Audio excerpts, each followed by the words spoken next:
Hi there.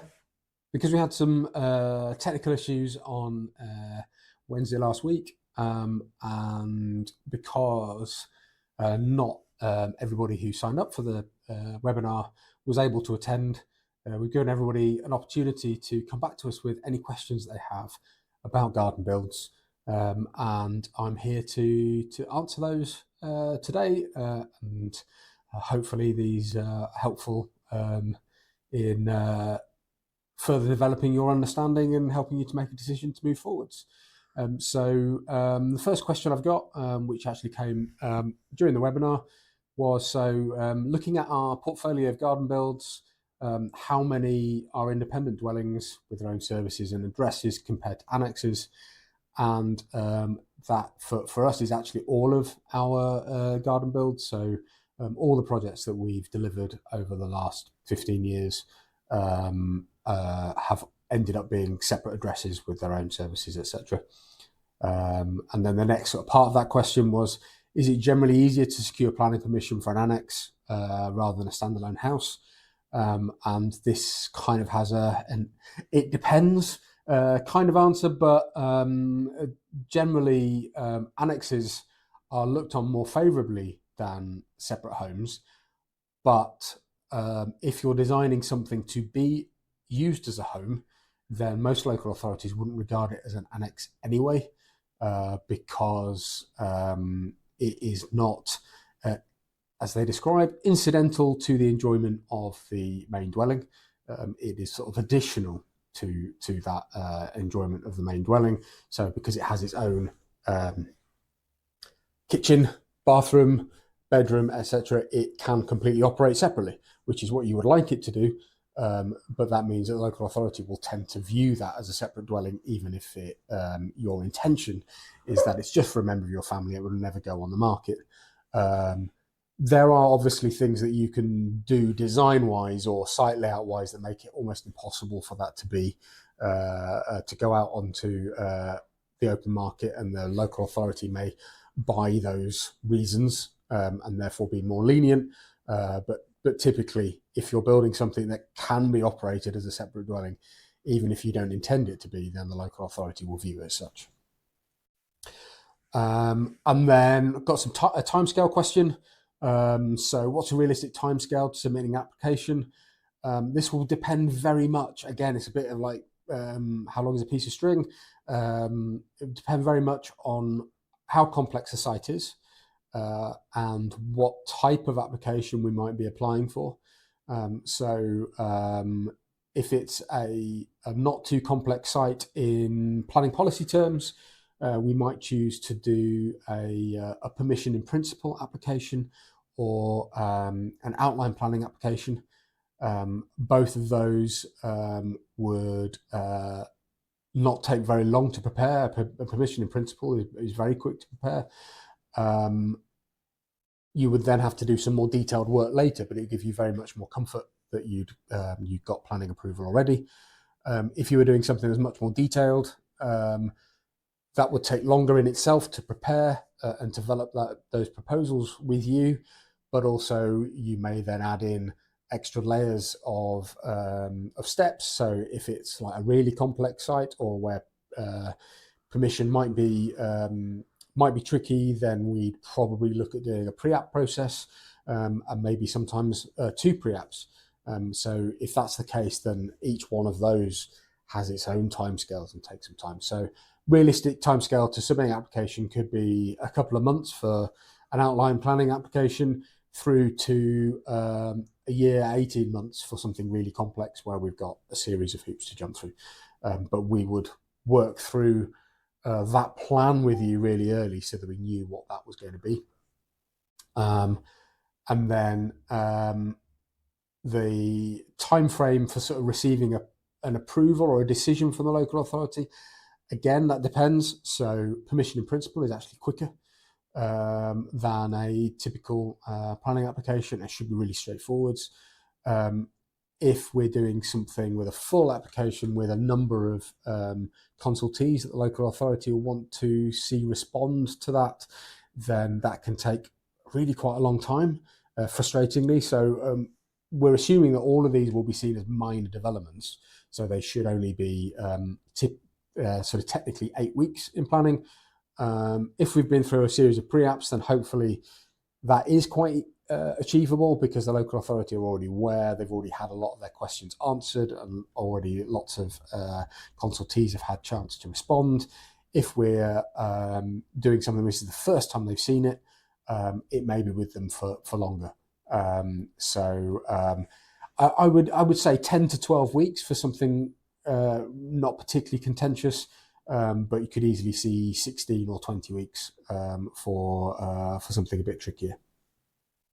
And then there was a question about does the sort of no go or go decision in our step 3, does that account for sort of changing local planning policies?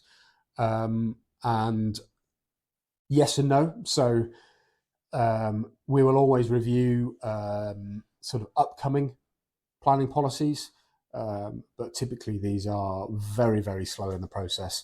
If they're going to be adopted anytime soon, then we would typically be aware of them. They would come up in our searches. Even if they're not going to be adopted that soon, then we are typically aware of them.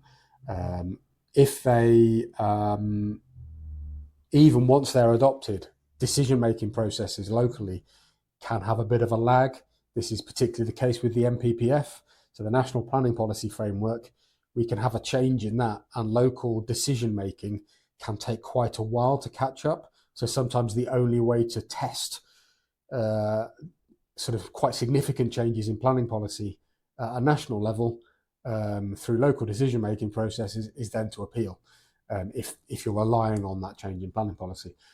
So it typically isn't an issue that we deal with very much, unless we're really reliant on a change in planning policy to make our case. Then another question. So if I choose to sell the plot after securing permission, how do you ensure the design is attractive to third parties, whether they're developers or other home buyers? So the main thing for this kind of project is to design something that is a little bit more generic, so that it's not sort of aiming for the specific needs of you, the client, but it's aiming at the needs of the market. It will, again, depend very much on who's buying it and what their wants are. Very often, they're not that worried about going for another planning approval to achieve a design that is very specific to them in terms of their build approach, or if it's somebody's going to buy it to build for them, then they might go through a completely new planning process and design process with another architect. The main thing here is that you've established that planning approval is possible on this site and has been achieved, because that takes away the planning risk on the site. So that's what that planning uplift is for. The specifics of the design, whilst we want to aim to make this more open to as many future users or buyers as possible, we can't second guess all of those potential needs, and so we can only aim to do something that is sort of attractive to most of those people, and then they may choose to do minor amendments, which is something that we pick up if we're picking up projects to develop them for a developer on a site that already has planning permission. Or it might be that they're going in with a completely new application if it's a homeowner, and all of those things are fine and don't particularly diminish the value of what you've achieved. That site now has planning permission. The local authority can't turn around and say that you can't have a house on that site, and that's the big step change in site value. And then next question. So what specific site constraints are included in the step 2 desktop research? And basically as many as we can possibly cover. So we have a desktop study that we work through. It's very systemized. We look at sort of planning constraints, Anything to do with planning policy locally and nationally. We look at heritage constraints, so conservation areas, any other listed or historic value buildings locally. We look at physical constraints, so topography, likely tree issues, ecology, all of those kinds of things. We look at more sort of legal constraints, so we'll pick up on your deeds, make sure that you're building where you can build, whether there are any sort of restricted covenants or any other things that might impact on your ability to develop that site. And we'll also look at things like services, so any drainage issues, any what else? It might be a gas pipeline that goes under your site, so sort of overages, any of those kind of issues, and things like flooding as well. So all of that stuff comes into that that desktop study, so that we might not be able to answer the risk on all of those things and deal with them at that stage, but we can then set out a plan. When we do our step 3, we can set out an action plan to get more information should we need more information, and to develop a response to mitigate those, whether that's by appointing additional consultants or by doing specific pieces of work, so that is a minimal impact on your project. And then I think this is the final question, and then just some clarity on the professional fees estimate. What does the 20% figure include? So we had a budget in the webinar slides, and that had a 20% figure for professional fees, and that covers everybody that we might expect you to employ during the development of your project. So that 20% is for taking a project through from inception all the way through to completion on site. So if you were to only do up to planning, then that 20% figure would be much reduced. But that includes all the people that you might need up to planning. So us, planning consultant, ecologist, arboriculturist, highways engineer, flooding risk assessment, all of those kind of things. What kind of surveys you need? So do we need topographical survey for the site? Do we need anything to do with arboriculture or ecology in terms of surveys? Do we need anything to do with coal? All of those kinds of things. So everything that you need up to planning, and then also your planning application fees would be included in there. And then from planning through to being ready to build on site, that would pick up structural engineer, architect, any other designers that you might need through that process. You might need some design input from your arboriculturist or ecologist or landscape architect, and then it also includes our and the structural engineer's input whilst it's on site, should you need that support, and any other consultants that you might need whilst it's on site. So that's a kind of holistic set of fees, so that allows you to budget appropriately for the whole project, rather than just thinking, rather than sort of having to piecemeal add all of those other things together. It's a good place to start.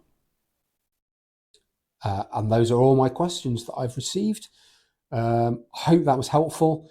Really look forward to hearing from you over the next few days. We now only have 4 spaces left for June and July start. We've had 2 sign-ups over the weekend, so yeah, this is a reduced availability. So yeah, if this is something you're interested in, please let us know. Thank you very much.